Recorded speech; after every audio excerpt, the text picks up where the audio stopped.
ఈ లోకం ఒక మాయని తెలుసుకున్నాను. ఏది నా సొంతం కాదనుకున్నాను.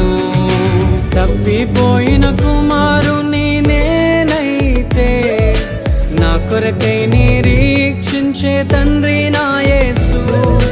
తప్పిపోయిన కుమారుని నేనైతే నా కొరకై నిరీక్షించే తండ్రి నా యేసు.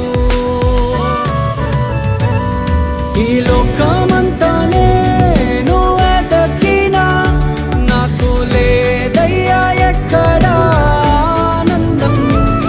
నీ సన్నిధిలో ఒక్క క్షణం